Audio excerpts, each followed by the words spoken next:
Stephen Colbert gave an interview to GQ magazine in which his Catholic faith was on pretty clear display.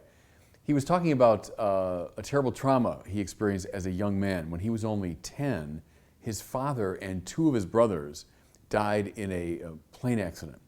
He talked about how, through the ministration of his mother, he was able not only to accept what had happened, but even to rejoice in it, to benefit from it. And let me quote something from the interview, which is really something.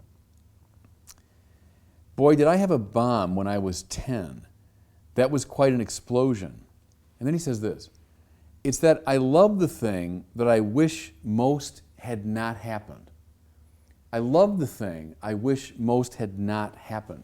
Well, the interviewer was obviously sort of flummoxed when he said that, and he asked him to elaborate upon it. And without missing a beat, Colbert cited the great J.R.R. Tolkien, who said, "Are not all of God's punishments also gifts?" And then he repeated it. And in the interview it said his eyes filled with tears. "Are not all of God's punishments also gifts?" Now, here's what struck me when I read that. Tolkien. The Tolkien quote, by the way, is not from The Hobbit, not from The Lord of the Rings. It's from a rather obscure letter that Tolkien wrote in response to an inquirer who had said, "I wonder whether you take death with sufficient seriousness in your writing." And so Tolkien responded, and in that response is that line, "Are not all of God's punishments also gifts?" Well, I began to muse on this, thinking of Tolkien. Where would Tolkien have learned that lesson? Well, like Stephen Colbert, Tolkien experienced a lot of trauma as a young man. His parents had moved to South Africa, and they had these two little boys. And then the father dies when Tolkien was just a little kid. His mother, Mabel, brings the boys back to England. So upon their return to England, Mabel Tolkien takes the remarkable decision to become a Roman Catholic.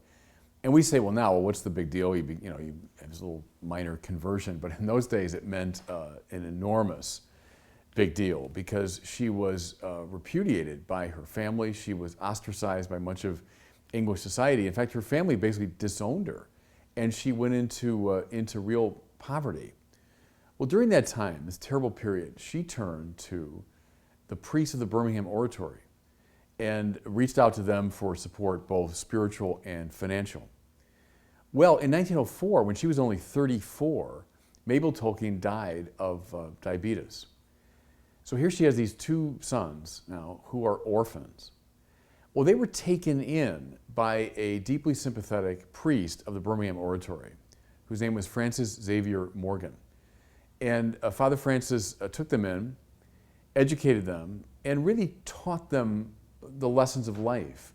So later on, Tolkien, who always referred to him very affectionately as Father Francis, said he really taught us the ways of compassion and forgiveness. He became a father figure to him.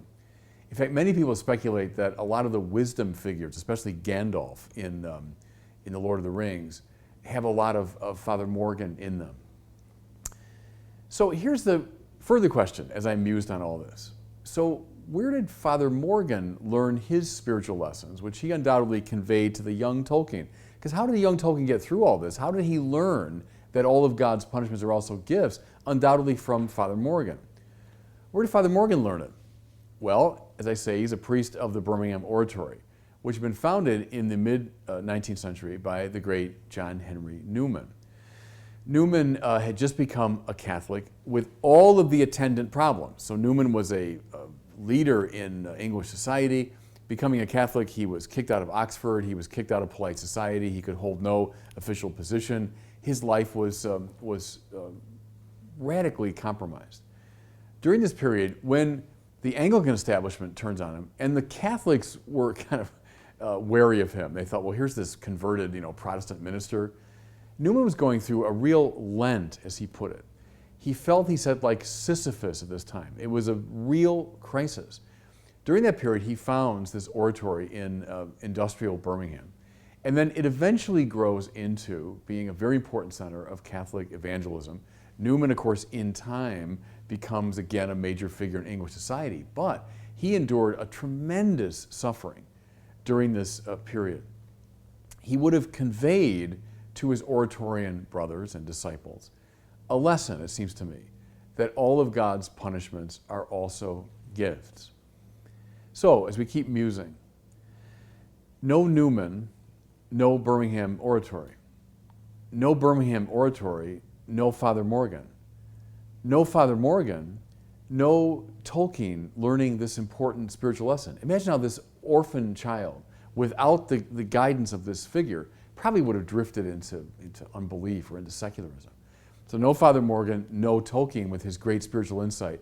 No Tolkien with his great spiritual insight, no Stephen Colbert, able to endure his childhood trauma. And here, I come to the point really of this whole discourse, which is the mysterious workings of God's providence.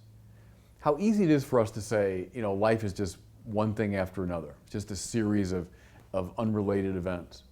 How easy to say, suffering is just dumb pain, it's just dumb trouble that we endure. But see, people with the eyes of faith see the outworking of God's great plan. Why are we given suffering? Why are we given trauma? See, it might be for the sake of someone who's not even born yet. It might be, as Paul says, that we might receive in our sufferings a consolation we can communicate to somebody else. But that somebody else might be someone not even born yet. Did John Henry Newman ever dream, when he was establishing the Birmingham Oratory, of J.R.R. Tolkien? Did he ever dream of the great spiritual lessons of the Lord of the Rings? Did he ever dream that an American comedian in the early 21st century would be so influenced by this that his life would be revolutionized? St. John Paul II said that for people of faith, there are no coincidences, only aspects of God's providence not fully understood. That's a line that will take your breath away. A line, if you think about it, will change your whole life. There are no coincidences. Bob Dylan said that we're hanging in the balance of a perfect finished plan, like every sparrow fallen, like every grain of sand. We're in the balance of a perfect finished plan, but we don't see it. But see, with the eyes of faith, we do see it. It's the outworking of God's providence. And that's what I take from this rather remarkable interview with Stephen Colbert, that he might be ingredient in this wonderful outworking of God's providential design.